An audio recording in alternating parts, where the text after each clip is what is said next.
Okay, so nato sa Cafe Elysee. Ay, Cafe Elysee lang pala siya, hindi siya Champs-Élysées. Makakuha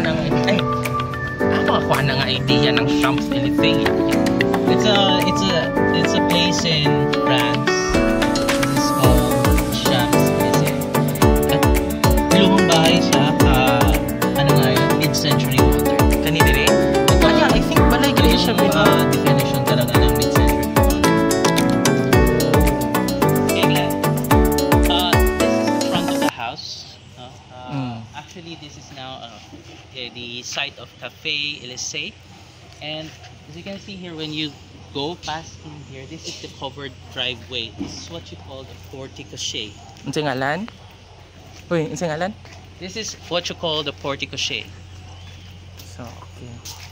Porte-cochere. Yeah. This is a very convenient part of the house, especially in big mansions, or this one, a big bungalow, so that when it rains, passengers from the car will not be affected by the rain. And as you can see, you have this. Unsay tawag aning? Unsa ni siya patio? This is the patio. Patio. No, this is not a patio. This is a porch. Porch. This is a porch. Say difference sa porch o patio. The patio is what you can see. It is an extension of the dining area, or a living area. Is in exterior extension. Exterior. Ang porch is exterior. The porch is a covered entrance. No. The porch is a covered entrance when you get in the main entrance. Okay. Kasi dili man gud nato makita kasagara ang porch sa mga bag-o nga designs. Yes. So, mo nang atong i-point out nga you have unsa katawag ani? This is the porte-cochere. Porte-cochere. Porte-cochere. It's a French word. Porte-cochere and then driveway. Porch dayon. Yes. Na. This is the porch. This is not a patio. This is a porch. Okay. Pero tanaw nimo ang wood sa iyang door. Lisod po niya, dili na ka makakita ng mga inani nga mga yes, ano no. Karon. You can see this very exquisite detail of the main door.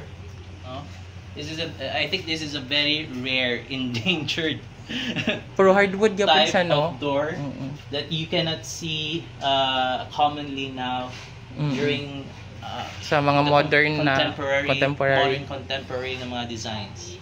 So you can see guys, if you can see also at the back, no, this is expansive balcony which is also called a veranda.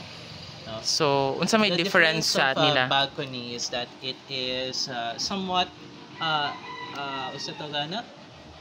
shorter, while the veranda wraps around the house.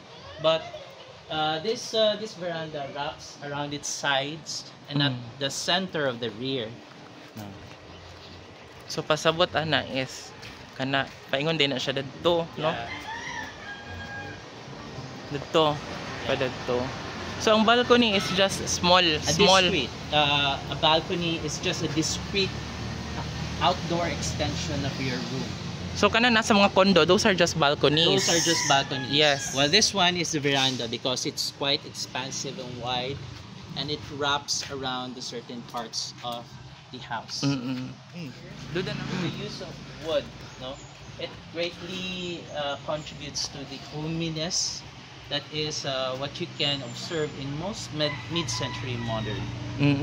I think mid-century modern is quite famous in Florida, California, and probably here in the Philippines because we are quite westernized. We are a culture that is quite westernized. So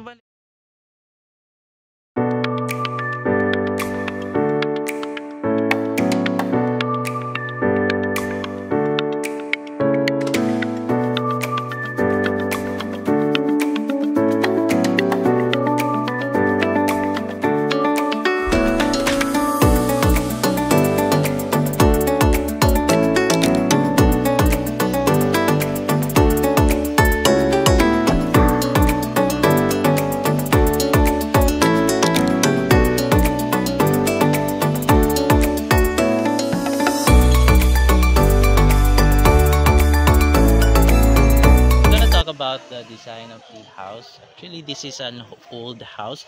I don't know when it was built, but as you can see with the design of the house, it's quite sweeping and wide and sprawling. And I think this is mid-century modern. Mid-century modern. I think it's about 1940s to 1970s. The mid-century modern is very mainstream. But let's see. Typically, you can see mid-century modern in California, almost all flat roofs. But here in the Philippines, because of our climate, we have high precipitation. So that's why you can still see slope hip roofs. No? So what hip do you mean by roofs. mana? Sa may daong ana? Hip roofs. You can see cuadro aguas. Cuadro aguas. Cuadro aguas, but with very minimal slopes to still retain the visual of wide sweeping roofs. So meaning kana murag na tailor fit ang design sa roof based on our conditions there sa Philippines, but na-retain ra niya ang the theme of wide sa to mid-century modern.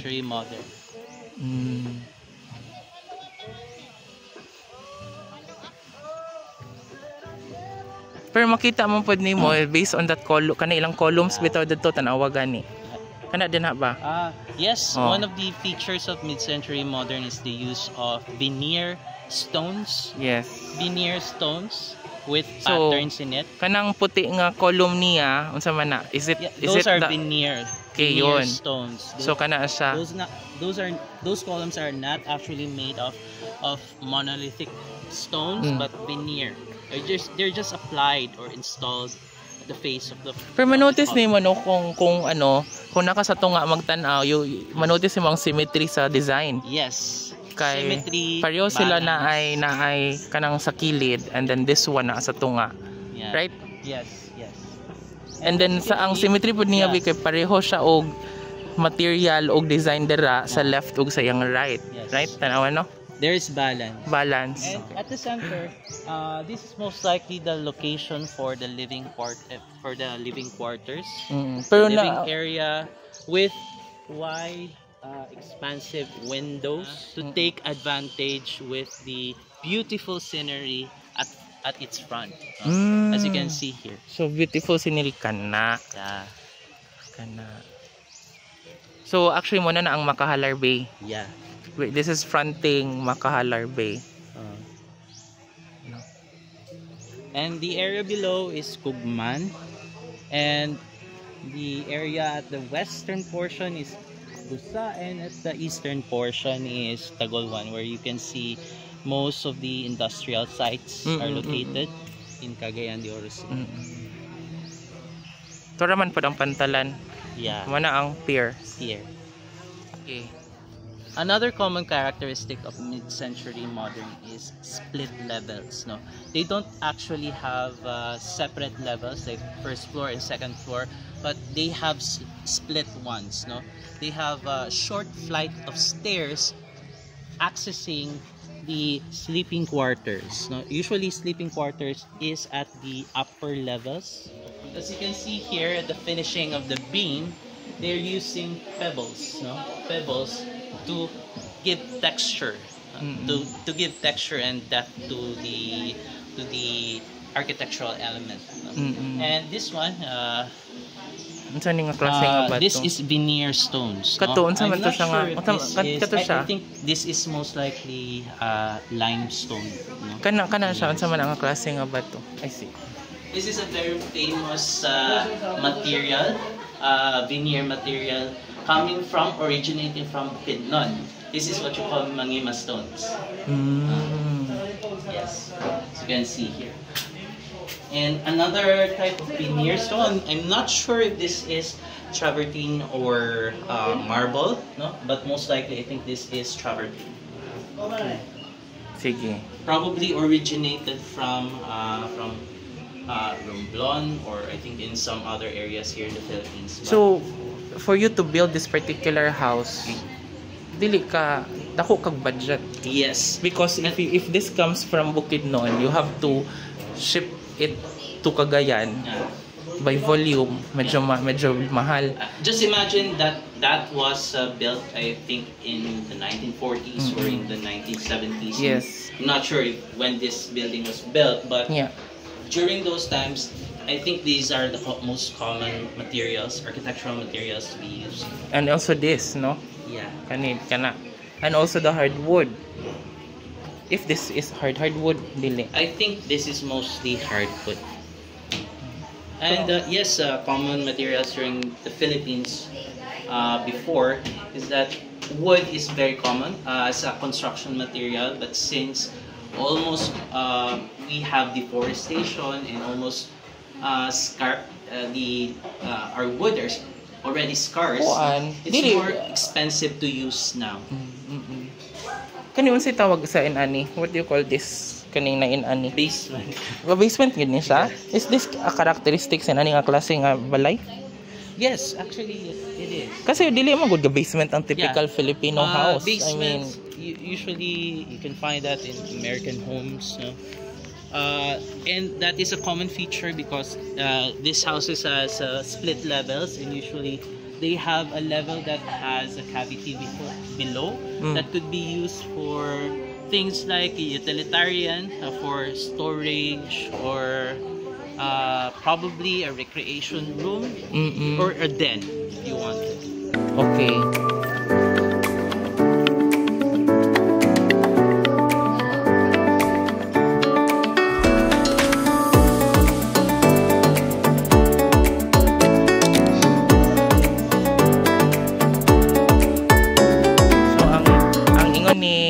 Kuya Guard kay?